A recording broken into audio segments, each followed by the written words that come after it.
The classroom on Station Meridian was shaped like a half circle, with high ceilings and walls made of clear material that showed the stars beyond.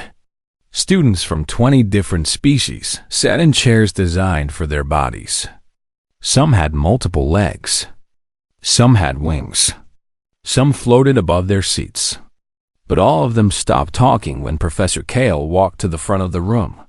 Kale was a Vorthian, a species known for their strength and warrior history. He stood 2 meters tall with thick muscles under gray skin. His hands had sharp claws that clicked when he moved. His dark eyes looked at the students like he was judging each one of them. Lauren Mitchell sat in the third row. She was human, 22 years old, with light brown hair and lean muscles. She had trained in martial arts since she was 6 years old. Her mother was Earth's defense minister, and her father was a combat officer. Fighting was in her family blood, and she had taken it seriously her whole life. "Today, we talk about combat," Kale said. His voice was deep and made the air vibrate. "Combat across all species. Combat across all worlds." He touched a control panel, and a screen lit up behind him. It showed different alien species fighting with weapons. There were Vorthians with laser guns, Krell warriors with energy blades, Zephyrians with plasma cannons. Each image showed advanced technology and powerful weapons. "Every advanced species uses technology to fight," Kale said.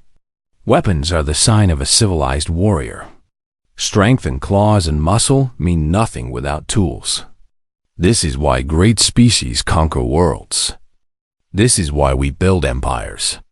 Kale clicked to the next image. It showed humans. The image was old, from Earth's 20th century. It showed soldiers with guns, tanks, helicopters, and missiles. "Humans are the same," Kale said, and some students made sounds that might have been laughter. "They are dependent on weapons. Without guns and machines, they are nothing. They are soft. They are weak. Their bodies are fragile. A Vorthian child could kill a human adult with bare hands." Lauren felt heat rise in her chest. She kept her hands flat on the table in front of her. Kevin Hayes, another human student sitting next to her, looked at her with worry. He knew what she was thinking. "In fact," Kale continued, walking across the front of the classroom, "humans cannot fight barehanded at all. This is a simple fact. Their evolution on a soft world made them dependent on tools. They never developed real combat instinct. They never needed to. This is why humans are observers in the galaxy, not warriors. This is why humanity has never been respected by true fighting species."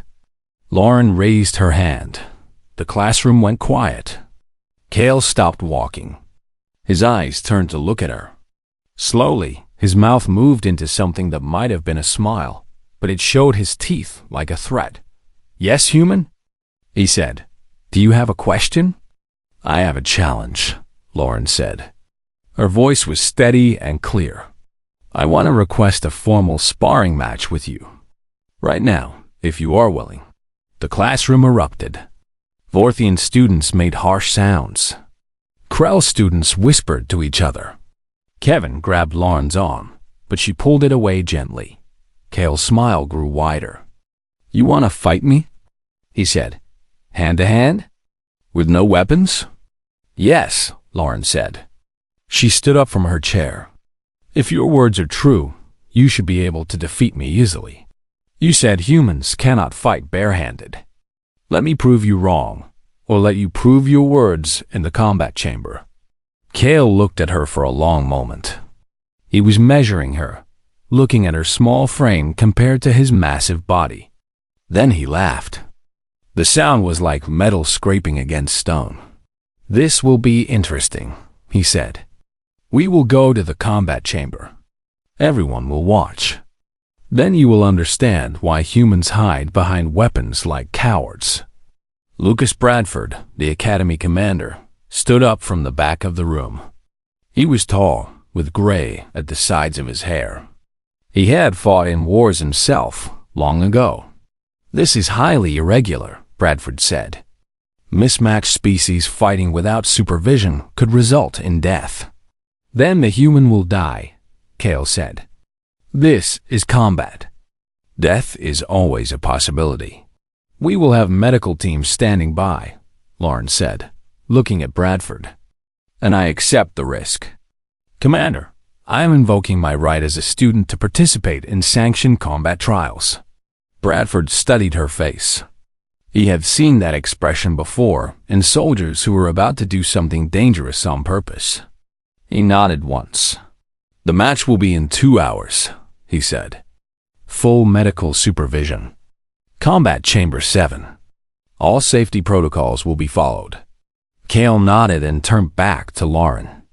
I will break one of your bones, he said. Just one, so you remember this lesson. Humans do not fight warriors like me. Lauren did not look away from his eyes. We will see, she said, simply. The words spread across Station Meridian like a signal wave. A human challenging a Vorthian professor in formal combat. The betting markets opened within minutes. Aliens from hundreds of species made wagers. The odds were 300 to 1 against the human. Some betting groups would not even accept human bets because the odds were so obviously wrong. In the preparation room, Lauren changed into combat clothing. It was simple and light, allowing full movement. Kevin waited with her. He was worried. You know you could die, he said. I know, Lauren said. But if I do not do this, Cale wins without fighting. His words win.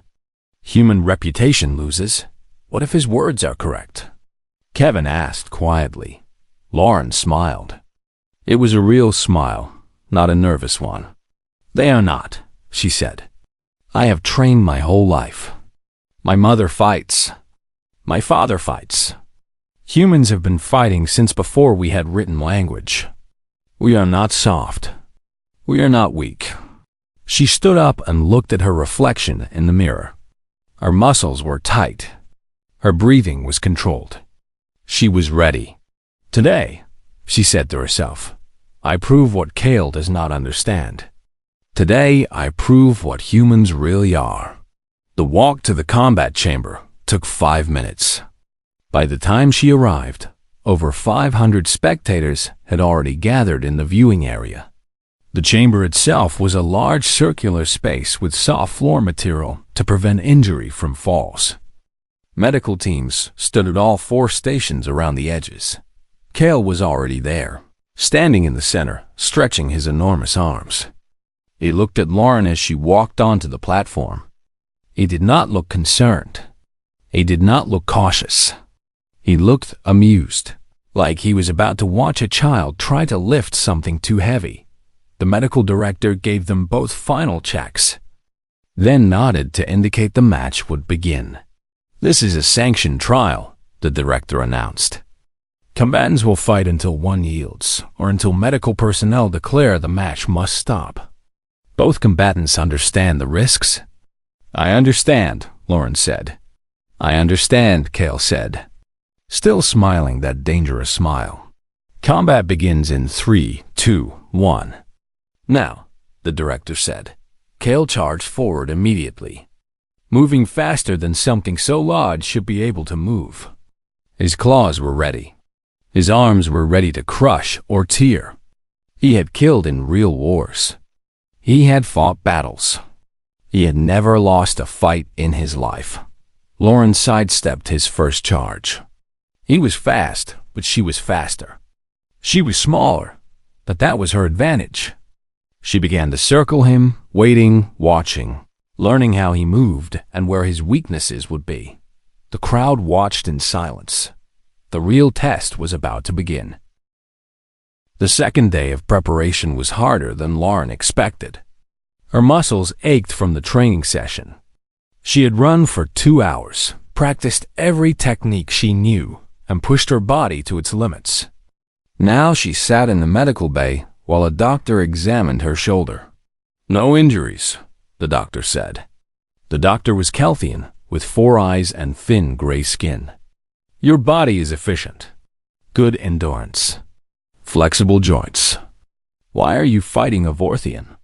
Because he said I could not, Lauren said simply. The doctor made a sound that might have been laughter or might have been concern. That is human logic, the doctor said. Always proving things. Always fighting for honor. The Vorthians fight for victory. They fight to win. They do not understand fighting for principle. Maybe that is why humans will win today, Lauren said. The news about the match had spread across the entire station. The main communication channels were discussing it. Humans on Earth had heard about it. Hundreds of species across multiple worlds knew that a young human woman had challenged a Vorthian warrior.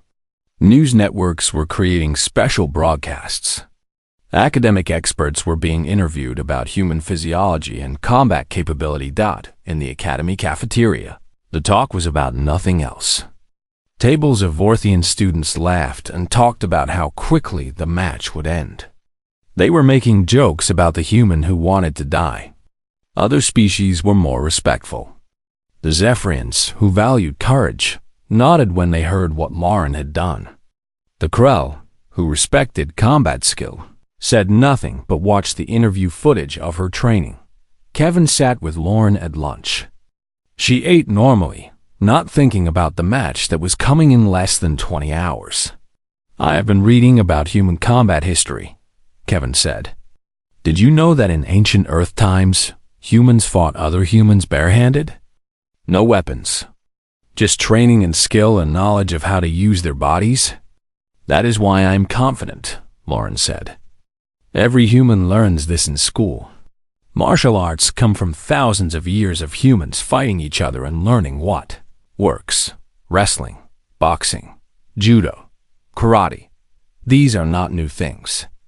These are old things that humans have perfected. But Kale has been in real wars, Kevin said. He has killed beings much larger and stronger than you. He's not learning combat theory. He is using survival instinct. Survival instinct is not enough, Lauren said. She looked at Kevin with certain eyes. Survival instinct works when you do not understand your opponent. Kale looks at me and sees a weak thing. That is his mistake. I look at him and see patterns in how he moves. I see where his strength creates slowness. I see where his size creates vulnerability. Kevin wanted to believe her, but doubt still sat in his mind. The day before the match, Commander Bradford requested a meeting with Lauren. He was in his office, looking out at the stars beyond the station. When she walked in, he turned to face her. I reviewed your medical history, he said. You have broken bones 3 times. Dislocated shoulder twice. You have been to medical facilities more than any other human on this station. I have trained hard, Lauren said. Martial artists get injured when they push their bodies to learn. I also reviewed Kale's medical history, Bradford continued. He has never been seriously injured. His wounds heal faster than humans. His bones are denser. His muscles are stronger. On every physical measure, he is superior. Lauren did not respond. She waited. But I also reviewed something else, Bradford said. He touched a control, and a video appeared on his screen. It showed Lauren fighting against a large Krell training robot. The robot was programmed to fight like a Vorthian with strength and speed. Lauren fought it for 6 minutes. She was exhausted. She was bleeding from a cut on her forehead. But she moved with precision and intelligence. Every movement was calculated. Every technique had purpose. Finally, she disabled the robot by targeting a specific joint. When it was over, she collapsed to the floor. You know how to fight, Bradford said. Not like a Vorthian fights, but in your own way. The question I have is whether your own way is enough. It is, Lauren said. But even if it is not, I have to try. If I do not stand against what Kale said, then his words become truth. Bradford nodded slowly. Then I will make sure the medical teams are the best. And I will make sure that if you are losing, they pull you out immediately. Thank you, Lauren said. That night, Lauren stood in her quarters and looked at her hands. They were small compared to Kale's claws, but they were strong. She had thrown much larger people. She had defeated opponents with more natural strength. Technique was not something you were born with. Technique was something you built through thousands of repetitions, thousands of hours, thousands of failures. She stretched slowly, feeling her muscles respond. She thought about her mother, who had fought in conflicts across 3 continents. She thought about her father, who had trained soldiers and taught them how to overcome opponents who seemed unbeatable. She thought about every human who had ever stood against something larger and found a way to win. The next morning, the match would begin. The entire station would be watching. Hundreds of species would be watching. For one moment, all their eyes would be on her. Lauren closed her eyes and saw the combat chamber. She saw Kale as he would be in the beginning, confident and certain. She saw herself moving like she had practiced 10,000 times. She saw herself calm and controlled while he grew angry and frustrated. She did not know if she would win, but she knew she would fight. And she knew that even if she lost, humans would be different because of what she tried. That was enough. The combat chamber was packed. Every viewing section was filled.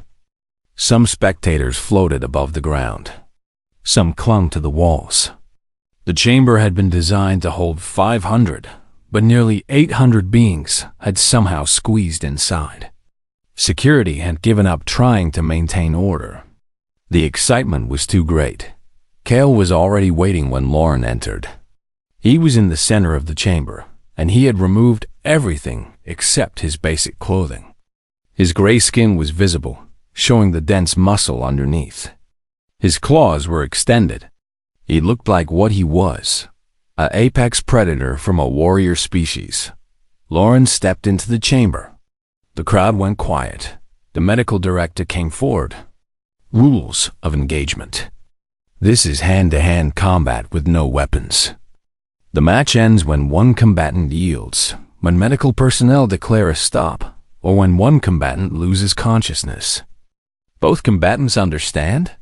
I understand, both of them said. Combat begins now, the director said and stepped back. Kale did not wait. He moved forward immediately, arms extended, claws ready. He was fast. He was strong. He was confident. He thought the match would be over in seconds. Lauren stepped to the side. Kale's first. Attack passed through the space where she had been standing. His claws scraped against the soft floor material, leaving marks. He was so focused on catching her that he did not adjust his balance properly. Lauren grabbed his extended arm and used his own momentum to throw him forward. Kale hit the ground hard, but he rolled and came up moving. The crowd made sounds of surprise. Not bad, Kale said. He was not smiling now. But you just got lucky. He charged again, this time not trying to grab her but trying to hit her with his claws in a raking motion. Lauren moved under his attack and struck the inside of his elbow. It was a pressure point. Kale's grip weakened for a moment, and his arm dropped. She used that moment to move behind him. She tried to apply a hold to his neck, but he was too strong. He threw her off by spinning his entire body. Lauren hit the ground, rolled, and came back to her feet. The crowd was no longer laughing. Kale was breathing hard now. He realized the fight was not going to end immediately. He changed his approach. Instead of charging, he began to circle her, watching, measuring. This was how real fighters thought. Kale was learning. That was dangerous. For 5 minutes, they moved around each other. Kale was faster and stronger, but Lauren was smarter. She used angles. She used his own strength against him. When he threw a punch, she sidestepped and struck his ribs. When he tried to grab her, she twisted away and hit a nerve point in his arm. Each strike was small. Each technique was precise. She was not trying to knock him down. She was trying to teach his body that fighting her came with pain. Kale was getting frustrated. His movements were becoming less controlled. He was trying to end the fight through pure force, and pure force was not working. He threw a wild punch, and Lauren moved underneath it. She grabbed his arm and his shoulder and pulled him in a specific direction using his own momentum. Kale flipped and landed on his back. The sound from the crowd was loud now. Some beings were excited. Some could not believe what they were seeing. Kale stood up slowly. His chest was moving fast. He was tired. Humans had better endurance than Vorthians. They could maintain effort longer. Their cooling systems were more efficient. Kale had been taught this fact in academy, but he had never believed it mattered. Now it was mattering. "You fight with cowardice," Kale said. His voice was angry. Moving away, running. A true warrior stands and fights. "A true warrior wins," Lauren said. She was breathing hard but controlled. "I am winning," Kale roared. He came at her with no strategy, just rage and strength. Lauren moved to the side, and he hit the wall. The impact was hard enough to crack the material. Lauren was on him before he could recover. She grabbed his arm and his leg and threw him again. Kale hit the ground, and this time he stayed down for a moment. When he got up, something had changed in his eyes. He was not playing anymore.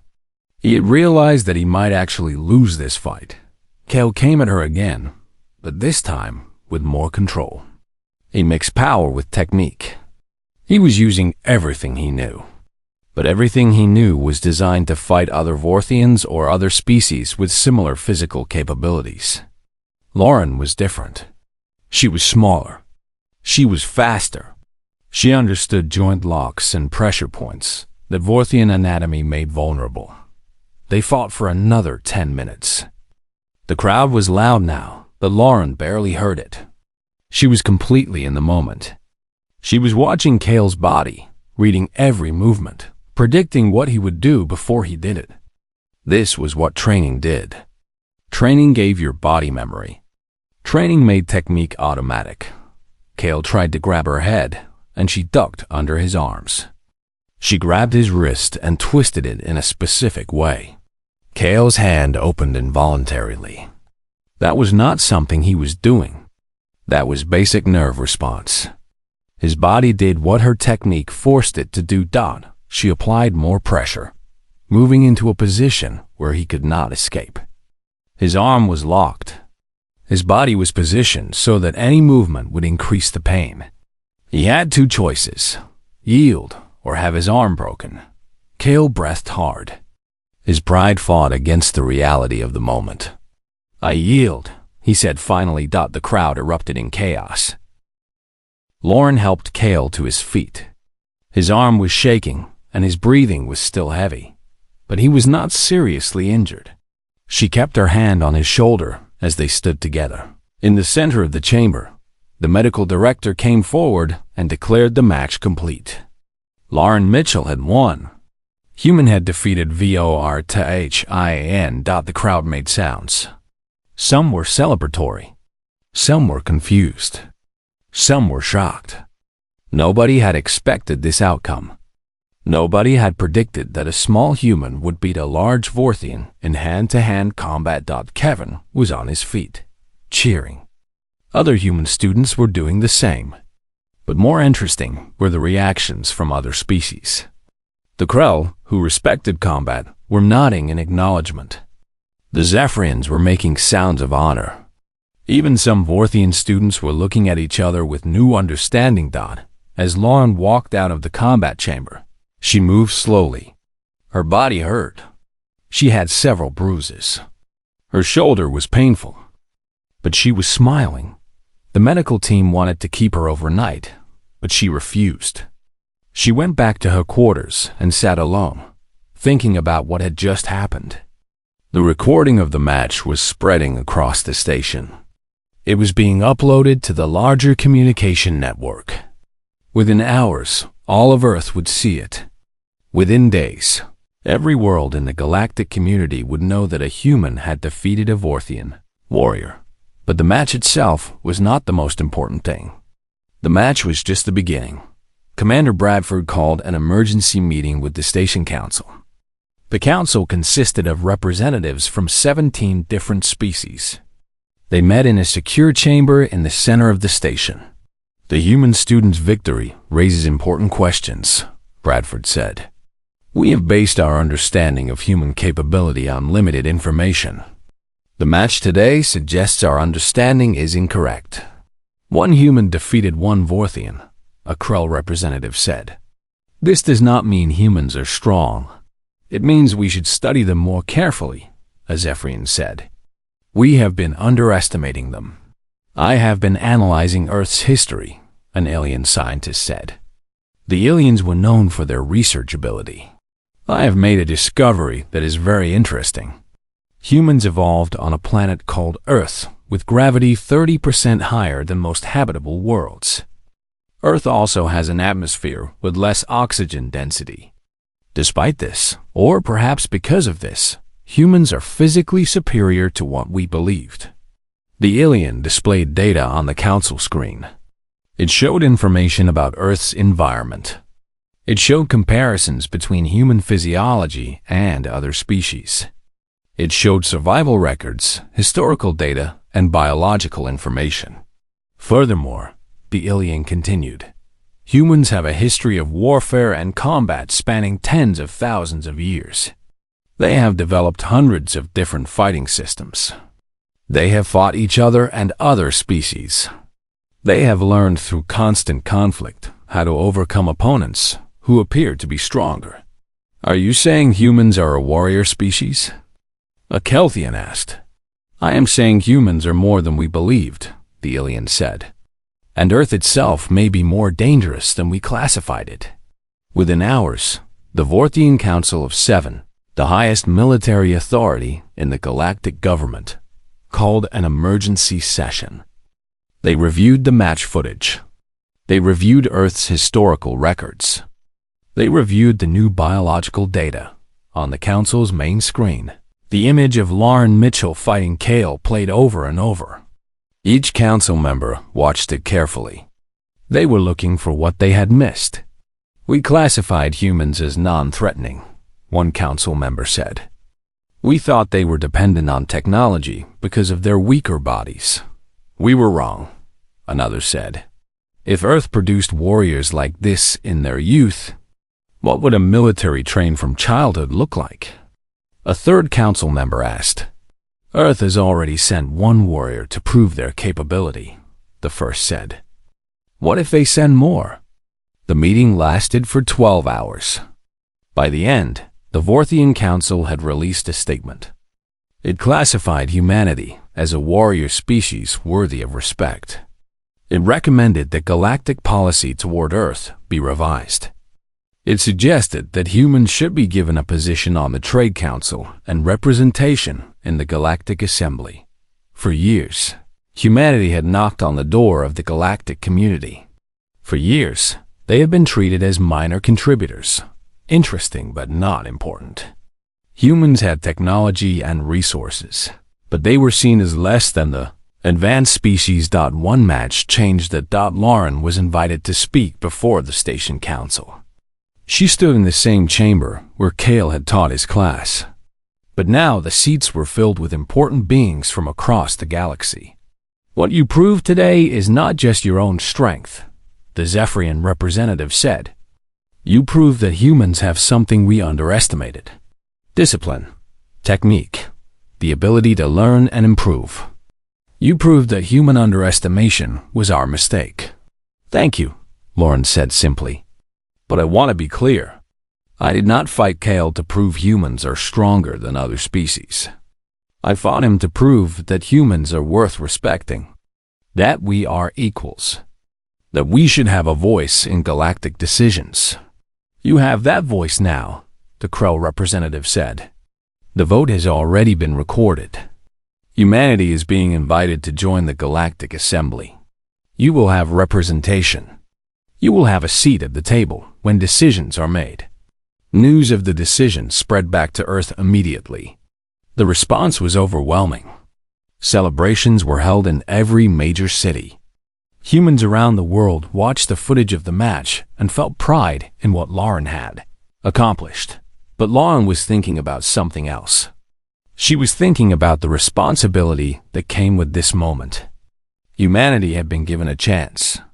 Humanity had been given respect.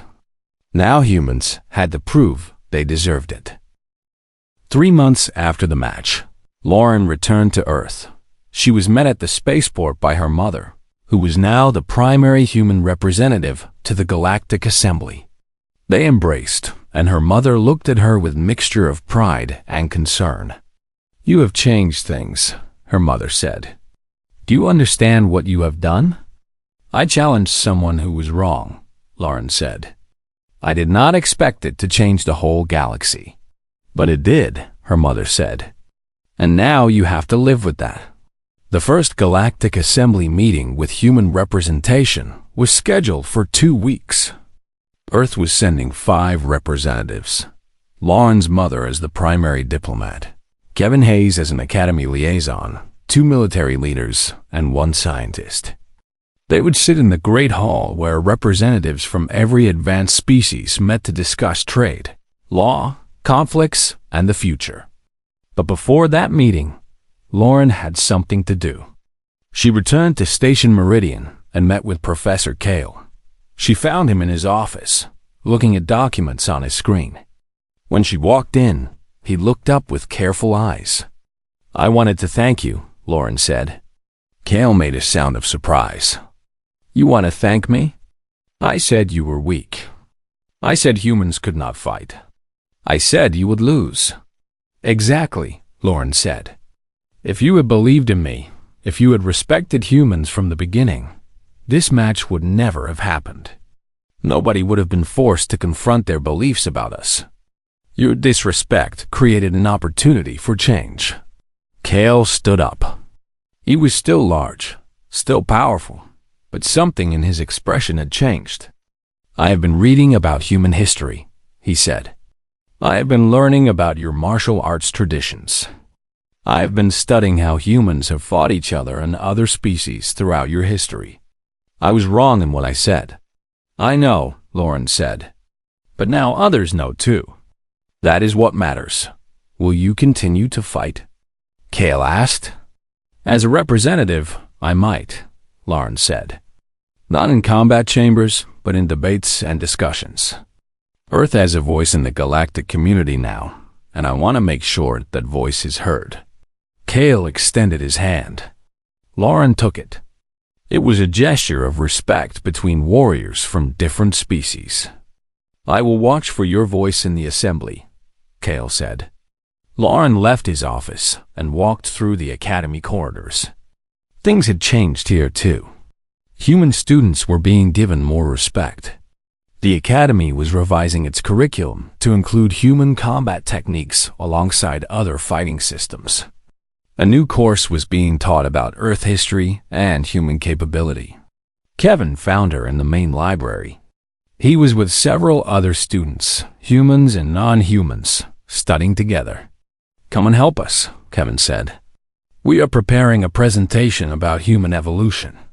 The Academy wants to understand why we are so adaptable." "Later," Lauren said. "I need to rest today."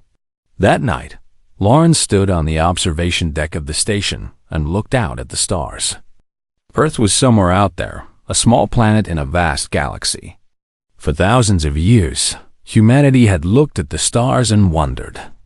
Now humanity was part of the galactic community. Now human voices would be heard.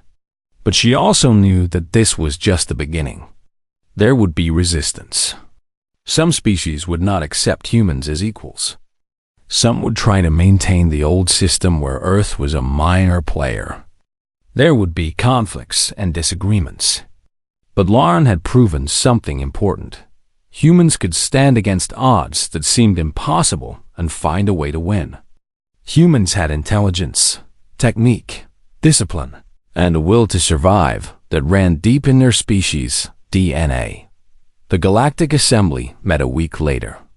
Lauren watched from the human delegation area as representatives from every advanced species took their places. The hall was enormous, with seats arranged in a great circle. Each species had a section. As Lauren's mother walked to the human section and took her seat, hundreds of eyes turned to watch. Humans had arrived. Humans had claimed their place. Humans would no longer be ignored. The first debates were about resource sharing and trade agreements. But when the discussion turned to military alliances, Lauren saw something interesting. Species that had previously ignored human opinions were now listening carefully to what the human representatives were saying. The confidence that came from proving human strength had changed how other species treated human words. 2 years passed. Lauren graduated from the academy and became an official liaison officer between the Galactic Assembly and Earth's government. She trained other humans to serve in diplomatic and military roles. She established an exchange program where humans and other species trained together, learning from each other. The match with Kale became famous. It was taught in military academies across the galaxy as an example of how technique and intelligence could overcome raw power. Human martial arts became a subject of serious study. Species that had never considered fighting barehanded now recognized it as a valuable skill. But the most important change was not in combat training or military strength. The most important change was in how humans were perceived. They were no longer seen as interesting but weak. They were seen as equals. They were seen as having something valuable to offer the galactic community. Earth itself became more important. The planet's harsh environment, which had once been seen as a disadvantage, was now understood as a source of strength. Humans had evolved on a difficult world, and that difficulty had made them strong. The harsh environment had created a species that could adapt, survive, and overcome challenges. On Earth, Lauren was made an ambassador. She traveled to every major city, talking to people about what had changed. She was celebrated and respected, but she was careful to explain that the change did not come from her alone. It came from hundreds of years of human struggle, human determination, and human refusal to accept being less than they could be. 5 years after the match, Lauren stood once again in the Academy combat chamber. This time, she was not fighting. She was teaching. She was showing human students and non-human students together how to apply techniques correctly. The chamber that had once been a place where humans were assumed to be weak was now a place where human knowledge was respected and learned. Kale came to watch one of her classes. When it was finished, they talked. "I think about that day often," Kale said. "The day you defeated me. I was so certain of my superiority. And now?" Lauren asked. "Now I understand," Kale said. "Strength is not just about muscles and claws. Strength is about will and knowledge and the ability to learn. Humans have all of those things. All species do," Lauren said. "I did not defeat you because humans are better. I defeated you because you did not understand me, and I understood you." "That is wisdom," Kale said. That night, Lauren wrote a message to her mother. She told her about the changes in the academy. She told her about the new respect that humans were receiving. She told her about the future she could see for humanity in the galactic community. "The match with Kale started everything," she wrote. "But it also revealed something important. Humans have always been strong. We just needed the chance to prove it. Now that we have that chance, everything is different. And everything is going to be different for generations to come." She sent the message and looked out at the stars. Somewhere among those stars were worlds that humanity had never visited, challenges that humanity had never faced, opportunities that humanity had never imagined. But now humanity would meet those challenges and opportunities as equals. Now humans would stand alongside other species without fear or shame. Now humans would help shape the future of the galaxy. All because one human raised her hand and said she disagreed. All because she was willing to fight for what she believed. All because she proved that humans were more than anyone had given them credit for. The future had changed, and humanity's place in it had changed too. Not because humans had conquered anyone, but because one young woman had the courage to stand against doubt and prove that humans deserved respect. That was enough. That was everything.